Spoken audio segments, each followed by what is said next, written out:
دك يا جبال نحن في القمم اصنع الرجال أيقظ الهمم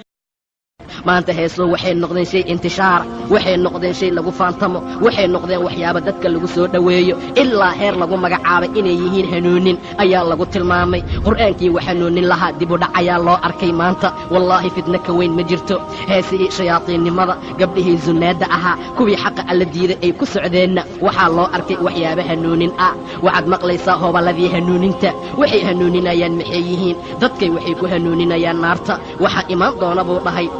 rasuulka sala allahu calayhi wasalam dad noocaasoo kale ah oo xumaanta dadka ugu waca oo khayrka ilaahay diida ninka la yidhaahda xudayfa ibnu yamaan wuxuu yidhi kaana annaasu yas'aluuna rasuulallaahi dadku waxay ahaayeen kuwa rasuulka cani alkhayri khayrka weyddiista wa kuntu as'aluhu cani ashari anigu shartaa weyddiin jiray buu yidhi xudayfa sababtu waxay tahay makhaafata an yudrikanii anoo ka cabsanaya haleelkeeda markaasaan maalin idhi yaa rasuulallah innaa kunnaa fii jaahiliya annagu jaahli ayaan ku sugnayn iyo jaahilnimo iyo فجاءنا الله بهذا الخير إلهي با خير كان نو كيني أحاديثتان إيا الدين كان إيا قرآن كان أيا إله نو كيني فهل بعد هذا الخير من شر خير كان كقضاء شر ما يهي رسولك إلهي وقال نعم ها أيو الله النبي خير كان شر با كدن بين دونتا فتن أيا كدن بين دونتا قلت وهل بعد ذلك شر من خير ويهي شرطا إيمان دونتا قضاء شيء خير ما يهي قال نعم ها أيو الله خير أيا وفيه دخن لكن دخن أيا نحديث هذا واقيق أما واقع وحان إربو يري وما دخنه دخن كيسو محاواي رسولك وحو يري قوم يهدون بغير هدي وقوم كهنونا وحان هنون أهين تعرف منهم وتنكر ما يقوات أقون سنيسا مرك قبل كمد مرنا وات إنكريسا وحان إربو يري حذيف بن يمان فهل بعد ذلك الخير من شر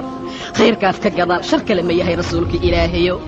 أيو وقعبسنا يا حذيفة وحو كعبسنا شرط إيمانيسا وحو كعبسنا سوء الخاتمة إنو كردنتو وحو كعبسنا إن إلهي أكتيس وناك وايو وحو كعبسنا إن إلهي أكتيس كفضيحوب وحو كعبسنا إن جنة أوهلي وايو وحو كعبسنا إنو النبي قال كل موايو وحو كعبسنا درك آخر إن لقى عبسين وايو مركاسو مروا البشر تويدينا النبي فهل بعد ذلك الخير من شر خير كقضاء شر ما يهي قال نعم هابو راي نبي دعاة على أبواب جهنم دعاة أيا إيمانيسو الباب جهنم وضطوبا من أجابهم إليها قذفوه فيها قف كستأو أجيب ويكطوران الباب كي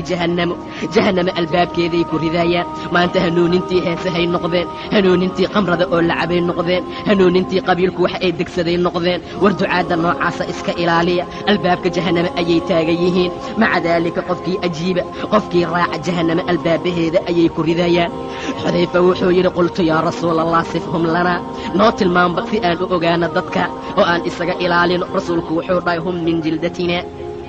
maqaarkeena oo kale ayay leeyihiin wayatakallamuuna bialsinatina carabkeena iyo luqooyinkeenay ku hadlayaan xudaafa wuxuu yidhi dadkaa layskama ilaalin karee famaa ta'murunii in adrakanii daalik maxaad i fari lahayd rasuulka ilaahayow haddii alla i gaarsiiyo oo aan soo haleelo xaaladda noocaas ah waa fitan cajiib badan dad ducaad ah oo kuu wacaaya oo albaabka jahannamo taagan oo haddaad ajiibtana kugu ridaaya adigoo kale ah maqaarkaagoo kale leh luqadaadoo kale ku hadlaaya waa dad aan layska ilaalin karine rasuulka الله فما تأمرني محاد أمريسا إن أدركني ذلك وحد لازميسا وكل حجريسا جماعة المسلمين تأي إمام كودا meelaha fisqiga fitantaha aadin riwaayadaha iyo kulshirtooyinkaha aadin wargabdhaha muqaniyaadka meelaha ay ku heesaan ee zunaadaha tegin mar walba jamaacada muslimiinta ku dhex jir waa in rabbi laga baryaa subxaanahu wa tacaala inuu diintiisa iyo khayrkiisa iyo wanaagiisa uu kugu sugo